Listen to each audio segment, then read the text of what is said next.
Djembé Good Luck, l'album. Ce projet est à l'initiative de 3 jeunes fontenaisiens, Maxime Bernasconi, Robin Agulot et Émile Boudguen. Il a pour but de réaliser un enregistrement de musique traditionnelle togolaise, le premier album du groupe Djembé Good Luck. Ce projet a duré 1 mois. Il s'est déroulé dans la région maritime du Togo. Il a été réalisé dans le cadre de l'association ACDS, Action contre la déperdition scolaire, dont Robin est le vice-président. Cette association locale, créée en 2011, accueille des volontaires en camp chantier afin de mener des actions diverses, comme la construction, le soutien scolaire, ainsi que de l'animation et des activités artistiques auprès des enfants. L'association a réalisé un complexe scolaire en 2013 qui accueille désormais plus de 100 enfants, ainsi que des toilettes, et construit actuellement un orphelinat. Elle est présidée par Aimé Yao, qui nous a accueillis et aidés dans la réussite de ce projet. Le groupe Djembé Good Luck est composé de 12 enfants de 6 à 16 ans, ainsi que de 3 adultes, dont Cho, le meneur du groupe. Ils sont tous originaires du même village, un petit village perdu dans la brousse à 70 km de Lomé. Il s'agit de Gavi-Kopé. Gavi-Kopé signifie le village de la famille Gavi. Il s'agit en effet d'une grande famille dans laquelle nous avons été acceptés, intégrés et avec laquelle nous avons partagé des moments inoubliables. Ce projet nous a menés vers un échange culturel et un grand partage. Il s'est déroulé en 3 parties.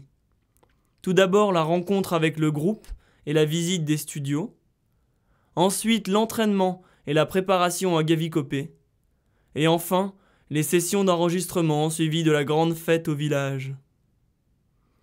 Nous avons rencontré de nombreuses difficultés afin de réaliser ce projet.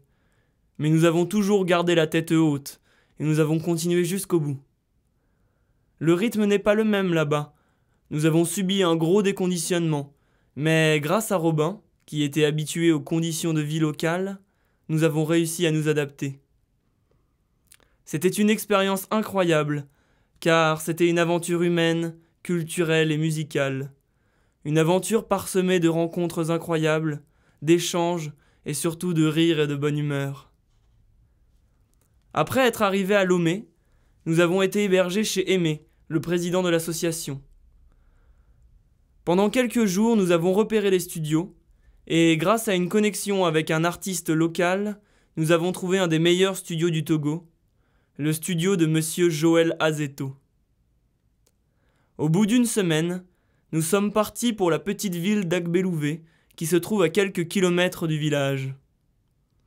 Nous étions logés chez les sœurs, dans un centre de formation d'apprentis, un endroit très paisible et très vert. Tous les jours, nous allions au village à pied ou en moto, afin de préparer le groupe aux sessions d'enregistrement, répéter les morceaux et travailler les arrangements avec notre invité spécial, Maître Koulibaly. Maître Koulibaly, c'est le grand maître malien du balafon qui nous a accompagnés pendant la réalisation de ce projet. Les entraînements se sont très bien déroulés. J'ai pu, grâce à mes connaissances musicales, adapter les morceaux au format album tout en gardant le style traditionnel et l'esthétique de ces chants. Au bout de 10 jours, nous sommes tous partis en car direction la capitale. Nous nous sommes rendus au studio pour 3 jours d'enregistrement intense, durant lesquels nous avons enregistré 12 morceaux, en live, c'est-à-dire que tout le groupe jouait en même temps. C'était pour garder l'énergie originelle de cette musique. Grâce à l'ingénieur du son, Monsieur Joël Azeto, nous avons réussi à obtenir une très bonne qualité d'enregistrement, ainsi qu'une très bonne interprétation.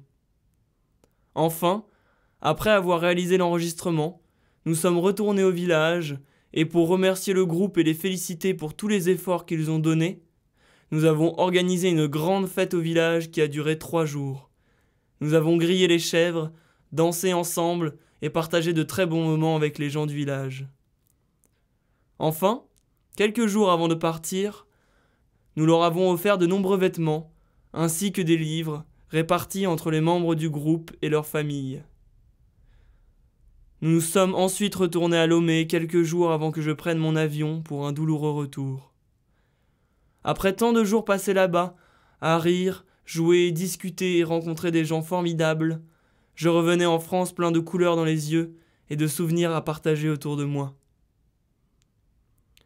En ce qui concerne la poursuite du projet, nous sommes actuellement en train de mixer l'album au studio Tatooine Beat avec Rémi, le frère de Robin. Maxime réalise le graphisme et les illustrations liées à l'album. Enfin, nous allons récolter des fonds grâce à un financement participatif sur Internet.